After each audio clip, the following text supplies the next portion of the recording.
The waiter poured the last of the Cabernet, the liquid shimmering under the steakhouse lights. I watched the bubbles settle, knowing exactly what was coming. Julian tapped his glass. At my birthday dinner, my husband stood up and said, "Congratulations, failure. We're finished." 40 people laughed. His mistress sat right beside him. I didn't cry. I slid a black envelope across the table. I said, "Call your parents. Their house is gone. Call your sisters. Their tuition just vanished." The laughter died in seconds. Silence has a physical weight, pressing down on the crystal glasses and half-eaten filets. Julian stared at the envelope, his smile freezing into a grotesque mask of confusion. Vanessa, the woman wearing diamond earrings I had paid for, stopped mid-giggle. She looked from him to me, her eyes widening. A chair scraped loudly against the floor as someone stood up, but nobody spoke. The air conditioning hummed, sounding like a jet engine in the sudden quiet. I took a slow sip of water, enjoying the cool sensation. "Is this a joke?" Julian's voice cracked. It was the first time I had heard him lose his composure in public. Before I could answer, a phone vibrated on the mahogany table. Then another. Then 3 more. The sound was like a swarm of angry wasps invading the dinner party. Julian's father checked his screen. His face went pale gray, matching his suit. He looked at Julian with pure horror. The notifications were arriving exactly on schedule. My automation protocols never missed a deadline. Vanessa was next. She tapped her phone with a manicured nail, frowning as the screen refused to refresh. My card was declined. She whispered, her voice carrying in the dead silence. "I just got an alert." She looked at Julian, expecting him to fix it, to make the money appear like he always did. But Julian was still staring at the black envelope. He knew what was inside. He knew because he had signed the transfer papers himself, thinking they were simple tax documents. "You can't do this," he hissed, finally looking at me. The charm was gone, replaced by the ugly entitlement I had lived with for 7 years. "The firm owns everything. You are just the wife." I stood up, smoothing the silk of the black dress he had chosen for me. It was the only thing in the room that he owned. "Open it," I said softly. He tore the seal. Inside wasn't a letter. It was a single sheet of paper, a patent transfer confirmation. Timestamp today. His hands shook. He read the document, his eyes darting back and forth as the legalese sank in. He didn't build the algorithm. I did. And now, I was taking it back. The servers were already wiping themselves clean, a digital fire burning down his empire while he ate steak. "Happy birthday to me," I whispered. I turned my back on the chaos, on the weeping mistress and the shouting parents. I walked toward the heavy oak doors, leaving the wreckage behind me.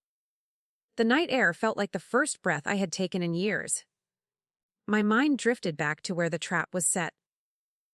It wasn't in a boardroom, but a seminar hall 7 years ago. Julian wasn't a CEO then. He was a student with a loud voice and a tailored jacket. He spoke about disrupting markets while I sat in the back, correcting his math. He scanned the room, not for a partner, but for a fuel source. He cornered me after class, pointing to my scribbled notes. He didn't flirt with compliments. He flirted with my ambition. He talked about a future where we built things that mattered. "I have the vision," he said, leaning close enough for me to smell his cologne. "But you have the engine. Together, we're unstoppable." I felt seen for the first time. I didn't realize he was just assessing my utility. He offered partnership, but he meant ownership. We spent the next year in my small apartment. I wrote the code that would become the ghost engine, fueled by coffee and his promises. Julian paced the room, dictating press releases while I debugged the predictive models.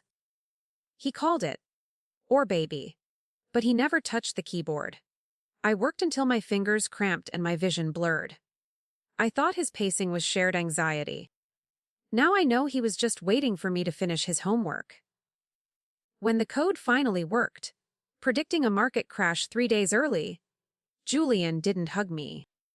He called an investor. I watched him transform into the face of Whitmore Dynamics. He memorized the technical summary I wrote, practicing the cadence in the mirror. He learned to say, neural networks, with conviction, though he couldn't solve a basic equation. He wore the suit, and I became the shadow. He shone so bright I didn't mind the darkness. The funding came through a month later. Millions of dollars based on my algorithm.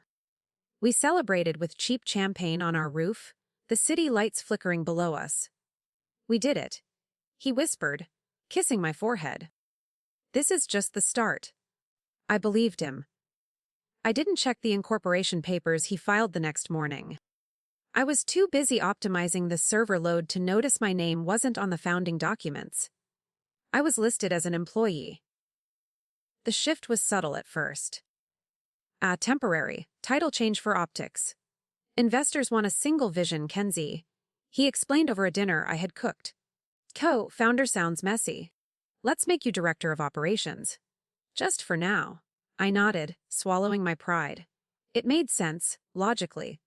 He was the salesman, I was the builder. I trusted the logic because I trusted him. I didn't see that he was slowly demoting me from partner to servant. Driving away from the wreckage, the truth was a cold knot in my stomach. Julian never learned the system. Not once in 7 years. He relied on my daily briefings to sound smart. He treated my genius like a magic trick he bought at a store. That was his fatal error. He thought he owned the magician. But without me, the ghost engine was just a black box, and he had no idea how to open it. 6 months before the dinner, the first crack appeared on a Tuesday. I was in the break room, fixing the espresso machine. Julian refused to learn how to operate.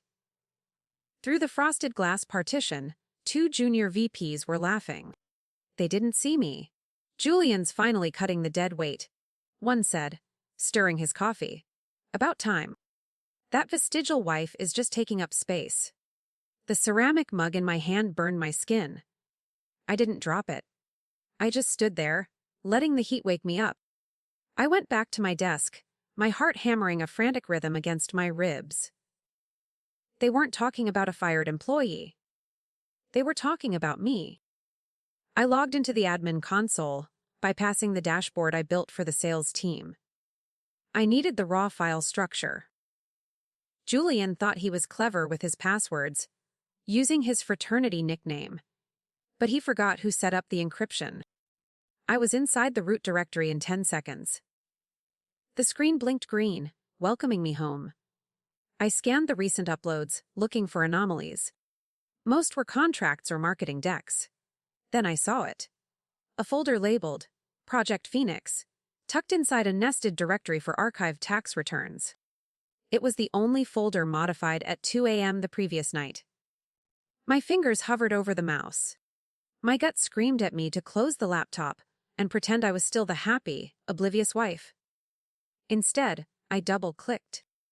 The file list populated the screen like a row of heavy, gray tombstones. The first document wasn't a business plan. It was a draft for divorce proceedings. I read the terms, my breath catching in my throat. He wasn't just leaving, he was evicting me. The timeline was meticulous. Asset separation in July. Public announcement in August. Final decree in October. He had scheduled the end of our marriage like a product launch. The cold precision of it hurt more than the infidelity. He didn't hate me. He just considered me a deprecated feature. I opened the next file. Titled, Brand Refresh. It was a slide deck featuring a woman I had seen at company mixers. Vanessa. But the slides didn't call her an assistant. They labeled her Chief Visionary Officer. There were mock-ups of magazine covers with Julian and Vanessa holding hands. Captioned, The Power Couple of Tomorrow. He was recasting my role before I had even vacated the stage. She wasn't just a mistress. She was a marketing asset designed to replace my face. The cruelty deepened with the legal addendums. Buried in the settlement draft was a restrictive covenant. a 10-year non-compete clause, covering algorithmic trading and predictive modeling. He knew this was my life's work. He wanted to ensure that once he discarded me, I couldn't build anything new. He wanted to starve me out of the industry entirely. It wasn't enough to take my past. He wanted to mortgage my future. My hands went cold, the blood draining from my fingers. I closed the laptop, the screen going black. The office bustled around me, phones ringing and keyboards clacking. Julian walked by my glass wall, waving a casual hand without looking up from his phone. He had no idea I had just read his playbook. He thought he was the hunter, setting a trap for a dumb animal. He forgot animals bite when cornered. I didn't cry. I opened a new terminal window. If he wanted a reorganization, I would give him one. I met Chloe at a diner 3 towns over, far from the polished glass of the financial district. She was the only person who knew numbers better than I did. I slid the hard drive across the sticky laminate table. She didn't ask how I felt. She plugged it in, her eyes scanning the raw data streams of Julian's hidden accounts. "He's sloppy," she muttered, tapping a red line item. "He's moving cash to offshore shells, but he left breadcrumbs." It was the confirmation I needed. "We can't just take the money," Chloe said, spinning her laptop around. "That looks like theft. We need him to give it to you." She pointed to the family trust structure. A tangled mess meant to look impressive but legally porous. "If we reclassify these as high-risk liabilities, he'll want them off his books." It was a brilliant move. To save his credit rating, he would have to dump the assets. I smiled for the first time in weeks. I would be his garbage collector. The money was secondary. The real weapon was the code. I spent the night reviewing the incorporation papers from 7 years ago. I found the clause I insisted on back when we were broke. I retained patent rights. The firm only held a renewable license. Julian had forgotten to renew it. Technically, Whitmore Dynamics was operating on expired software. I filed a quiet update with the patent office, changing the status to pending revocation. The clock started ticking. Next came the physical assets. I drafted a stack of transfer agreements, burying the deed to his parents' lake house and the tuition funds inside a boring tax compliance bundle. I used the font he hated and thick legal jargon. I knew he wouldn't read it. He was too busy planning his brand refresh with Vanessa. I placed the stack on his desk right before his golf trip.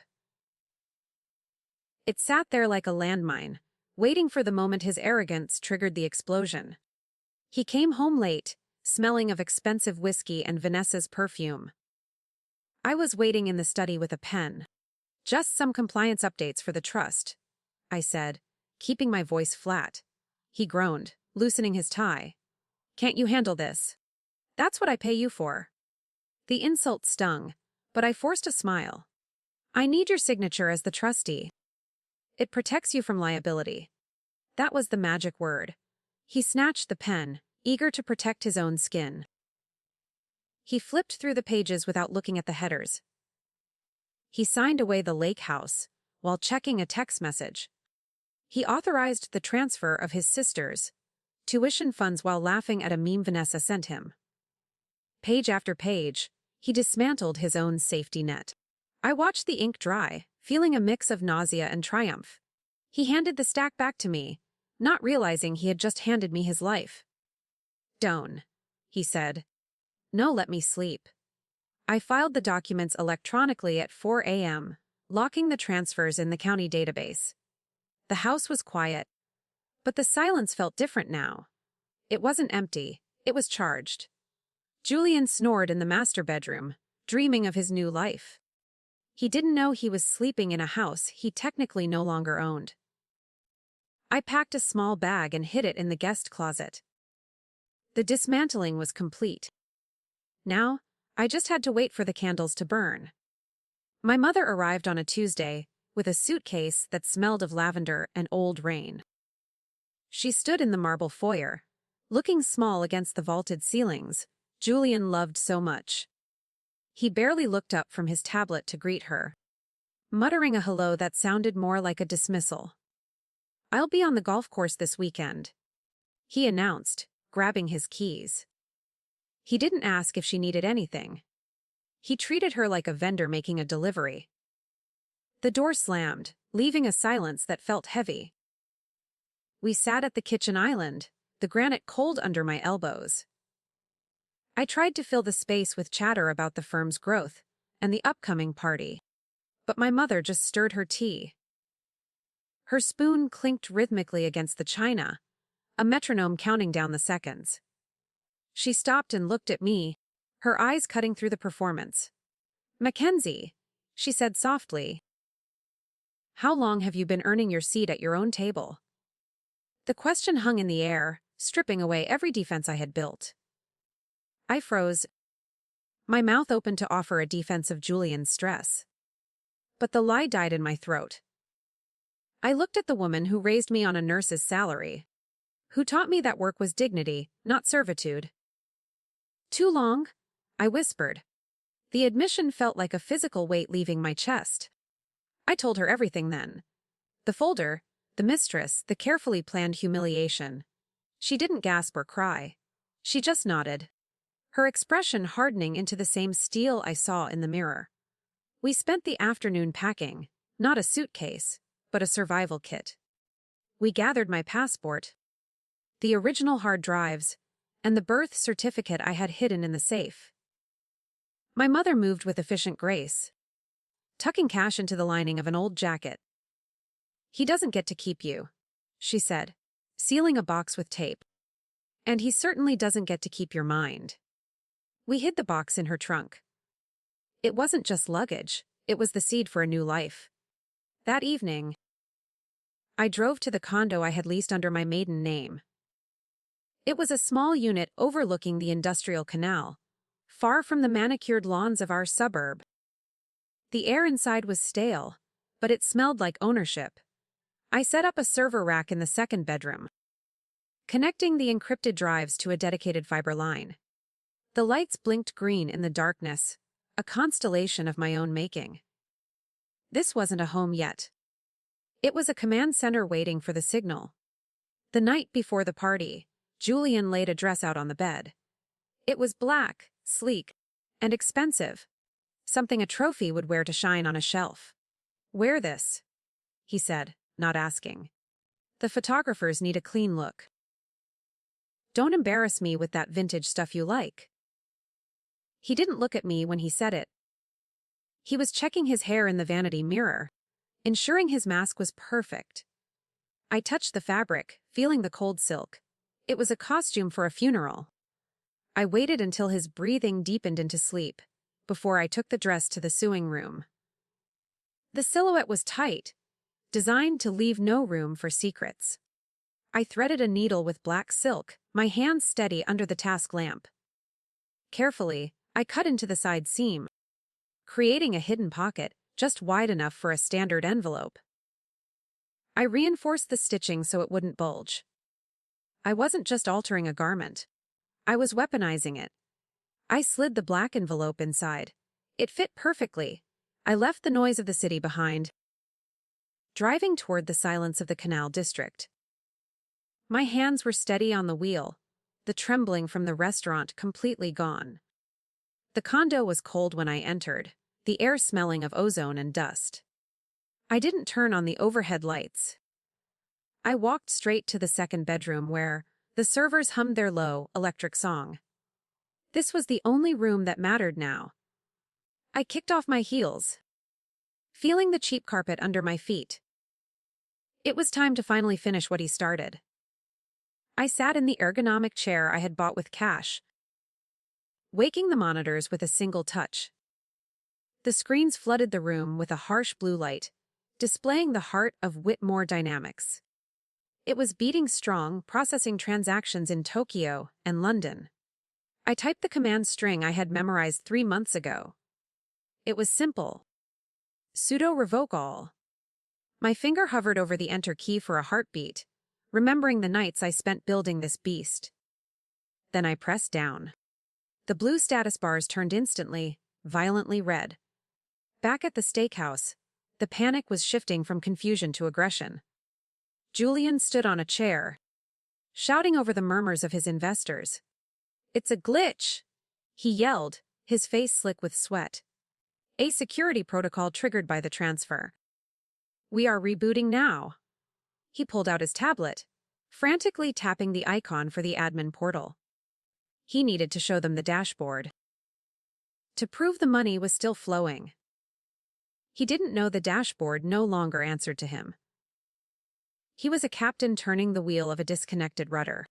He connected his tablet to the room's large presentation screen, desperate for visual proof. "Watch," he commanded, his voice cracking. "You'll see the live feed." The screen flickered to life, huge and bright against the dark wood paneling. But there were no graphs. No climbing profit lines. Instead, a single text box appeared in high contrast white against a black void. It read, "Ul's hints ESQOW. The room went dead silent again. The words were 50 points high. They weren't just an error message. They were a tombstone for his reputation. My phone buzzed on the desk, not with calls, but with alerts from the monitoring software. The bank's automated risk algorithm had detected the IP withdrawal. I watched the logs scroll by as the credit line froze. The secured lenders were moving fast, issuing margin calls that would hit Julian's inbox in seconds. The collateral for the firm's operating loans was the ghost engine. Without it, the company was technically insolvent. The accounts weren't just locked. They were being drained to cover the immediate breach of contract. He was bleeding out in real time. In the restaurant, the reality hit the floor before the glass did. Vanessa stared at the screen, her calculations shifting faster than my old code. She grabbed her clutch, the one Julian had bought with company funds that were now flagged as fraudulent. "Julian," she said, her voice sharp enough to cut glass. "You said you owned the IP." He turned to her, pleading with his eyes. "It's a mistake, baby." She didn't argue. She stood up and walked out, her heels clicking a rhythm of abandonment. She knew a sinking ship when she saw one. The exit of the mistress broke the dam. The investors weren't friends anymore, they were creditors. A man in a gray suit, one of Julian's oldest mentors, was already on the phone with his legal team. "Freeze everything," he barked, ignoring Julian's hand on his shoulder. "I want a lion on his personal assets before sunrise." Julian spun around, looking for an ally, but found only backs turned against him. They were already calculating their losses and drafting lawsuits. The party wasn't over. It had transformed into a crime scene investigation. From my condo, I executed the final command, purge local cache. This was the kill shot. It wiped the temporary data stored on the office servers, leaving them with nothing but empty metal shells. On my screen, the connection indicators winked out one by one. Marketing gone. Operations gone. Client data gone. The digital map of Whitmore Dynamics faded into gray static. I sat back in the chair, the silence of the room amplifying the hum of my own servers. They held the only copy of the world he thought he ruled. Julian slumped into the chair I had vacated. The failure. Toast still echoing in the empty wine glasses. He pulled out his phone to call me, but I had already blocked the number. He tried to log into his email, but his credentials were revoked. He was standing in the center of a life that had completely evaporated in 20 minutes. I closed my laptop, the glow fading from my face. He thought power was a title on a door or a name on a letterhead. He was about to learn that power is owning the key. 3 days of silence is a long time in the corporate world. I walked into the glass conference room at exactly 9 o'clock, carrying nothing but a laptop and a thermos of tea. The air conditioning was set to a freezing temperature, likely a tactic to make me uncomfortable. Julian sat at the head of the table, wearing a suit that looked slept in. His eyes were red-rimmed and darting, avoiding mine. He wasn't the predator anymore. He was the prey waiting for the final blow. 6 lawyers flanked him like a wall of expensive gargoyles. The lead attorney, a man named Sterling who charged by the minute, didn't wait for me to sit. "Mrs. Whitmore," he began, his voice booming off the glass walls. "We are prepared to file federal charges for corporate espionage, theft of trade secrets, and malicious destruction of property." He slid a thick binder across the polished mahogany. "This is a motion for an emergency injunction. You will restore access immediately, or you will face a prison sentence." He leaned forward, expecting me to flinch. I just unscrewed the lid of my tea. I took a slow sip, letting the steam warm my face while Sterling glared. "That's an interesting narrative," I said, my voice steady. "But you can't steal what you already own." I placed my hand on the binder but didn't open it. "And you can't destroy property that was only ever leased." Julian slammed his hand on the table, the vibration rattling the water pitchers. "It's my company?" he shouted, desperate to reclaim the room. "I built it! You were just the help." His outburst only made the lawyers look more nervous. I opened my laptop and connected it to the room's main display system. The screen flickered, replacing the firm's logo with a simple timeline. "Let's look at the build logs," I suggested. The first slide showed the original code commits from 7 years ago. My username, mbrooks, was next to every core architectural change. Julian's username appeared only on marketing approvals and expense reports. "The Ghost engine isn't a product," I explained to the silent board members. "It's a language. And I am the only one who speaks it." The mood in the room shifted from aggression to calculation. The board members, men and women who cared only about dividends, leaned in closer to the screen. I pulled up the patent registration I had updated months ago, the one Julian signed without reading. "As you can see, the license for the IP was revocable at will," I stated. "I revoked it on my birthday." Sterling picked up the document, his confidence deflating like a punctured tire. He whispered something to Julian, who went pale. The legal threat was dead on arrival. "I have a standing offer from Omnicorp." I lied smoothly. "They are ready to buy the source code for $50 million. The number hung in the air, sucking the oxygen out of the room. Omnicorp was their biggest rival. If they got the engine, Whitmore Dynamics would be obsolete by the end of the quarter. Julian looked at his board members, seeing the greed spark in their eyes. "She's bluffing," he stammered, pointing a shaking finger at me. "She wouldn't sell to them. She loves this place. I loved the potential." I corrected him. "But I don't love being erased." I turned to the chairman of the board, a man who had ignored me at Christmas parties for 5 years. "You have 2 choices. Option 8, I sell to Omnicorp, and this stock goes to 0 by Friday. Option B, say you sign a full release, acknowledging my ownership, and I license the tech back to you for a transition period." I paused, letting the silence stretch. "But there is a condition for option B." The chairman didn't look at Julian. He looked at the falling stock price on his phone. "What is the condition?" he asked, his voice devoid of loyalty. I pointed at my husband. "He leaves. Today. No golden parachute, no severance, no board seat."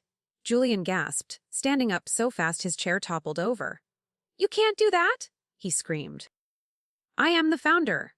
The chairman finally looked at him, his expression cold and bored. "You are a liability, Julian.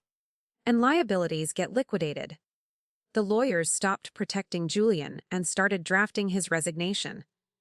It was brutal and efficient. A corporate execution carried out in silence. Julian stood alone at the head of the table, stripped of his empire in minutes. He looked at me, searching for the wife who used to fix his mistakes.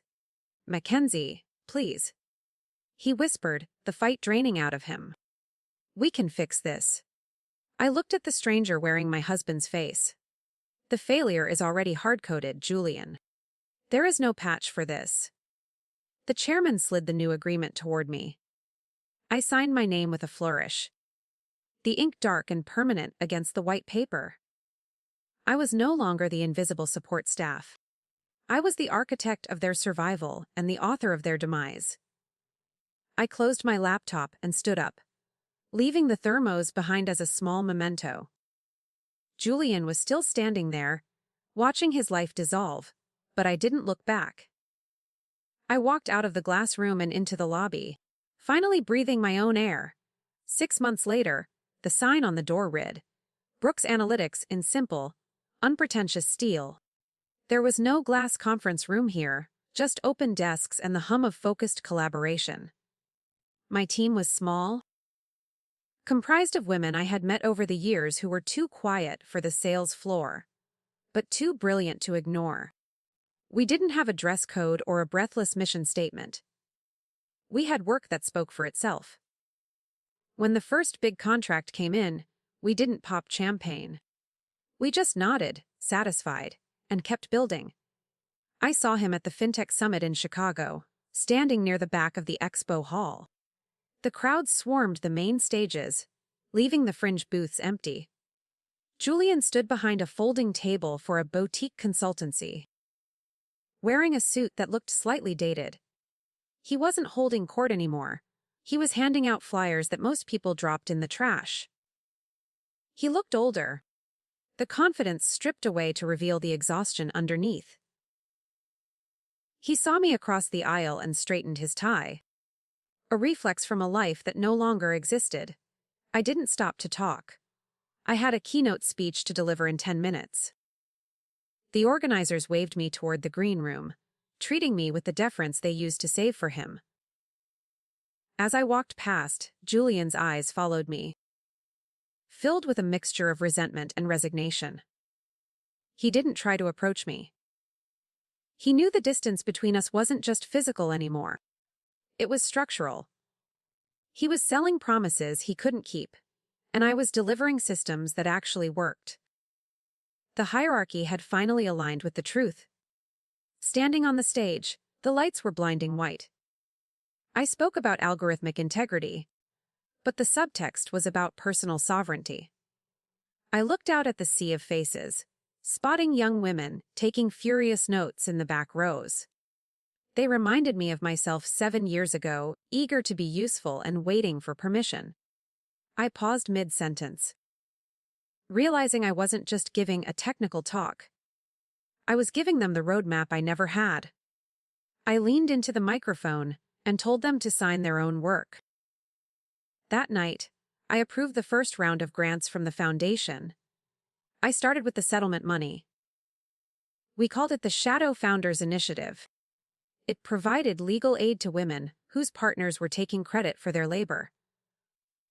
Reading the applications was painful. The stories were identical to mine, varying only in the depth of the betrayal. Writing those checks felt better than buying a mansion. I wasn't just funding businesses. I was buying back their names. I was arming the next generation against the Julians of the world. I stood on the balcony, the city skyline glittering below. For years, I believed the lie that I had to be small to be safe. I thought if I built the foundation, I wouldn't be abandoned. But foundations are meant to be walked on, and I was done being the floor.